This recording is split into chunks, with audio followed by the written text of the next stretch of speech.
कल तक फलस्तीनियों के खून की होली खेलने वाला इजराइल हमास के ऑपरेशन अल अक्सा तूफान के बाद आज मदद की भीख मांग रहा है। हर तरफ भगदड़ मची हुई है। इजराइल छोड़कर भागने वालों की एयरपोर्ट पर लाइन लगी हुई है। पूरे इजराइल में हमास का खौफ साफ दिखाई दे रहा है। नमस्कार, मैं Amit Awasthi, media today TV में आपका स्वागत है। कल हमास की तरफ से दागे गए 5000 से ज्यादा रॉकेट के बाद इजराइल ने भी गाजा पर हवाई हमले शुरू कर दिए हैं। इजराइल लगातार गाजा में बमबारी कर बड़ी बड़ी इमारतों को निशाना बना रहा है।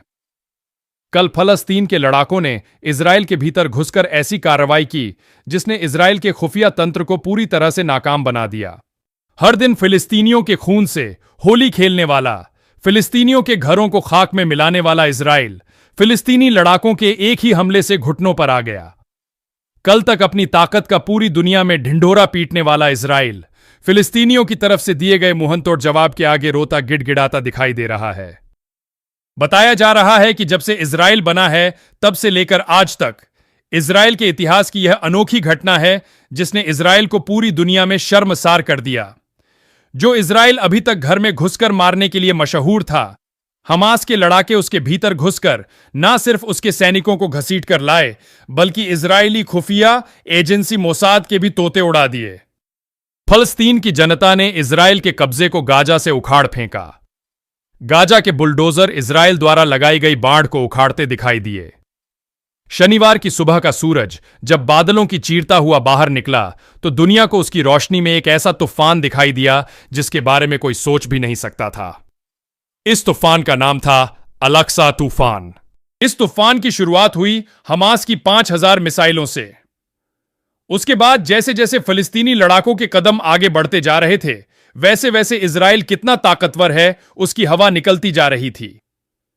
वहीं इस बार इजराइल के खिलाफ हमास द्वारा जवाबी कार्यवाही में एक दिलचस्प चीज जो दिखाई दी वह थी आसमान से उतरते फिलिस्तीनी लड़ाके। खुद इजरायली मीडिया ने दावा किया है कि पैराग्लाइडर्स, समुद्र और जमीन के रास्ते इजराइल पर हमला किया गया है। वहीं हमास ने भी एक वीडियो जारी किया जिसमें देखा जा सकता है कि फिलिस्तीनी लड़ाके पैराग्लाइडर्स के जरिए इजराइल में प्रवेश कर रहे हैं। हमास के कमांडर ने अपने बयान में कहा है कि हम दुश्मन को पहले ही चेतावनी दे चुके हैं। इजराइल ने हमारे नागरिकों के खिलाफ सैकड़ों नरसंहार किए हैं। कब्जाधारियों की वजह से इस साल सैकड़ों लोग शहीद हुए हैं और घायल हुए हैं।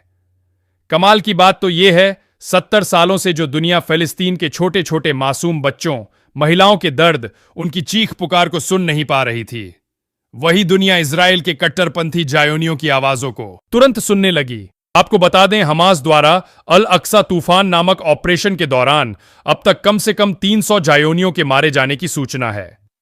वहीं घायल होने वाले जायोनी सैकड़ों में बताए जा रहे हैं, जिनमें से कई की हालत बहुत चिंताजनक है।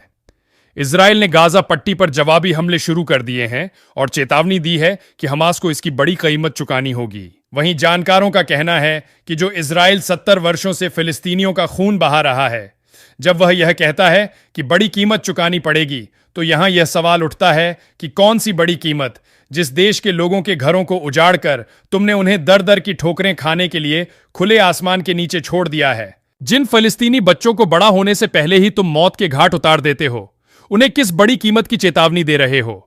फिलिस्तीन की जनता तो 70 वर्षों से उस कीमत को चुका रही है। अब लगता है जैसे इजराइल की बारी आ गई है।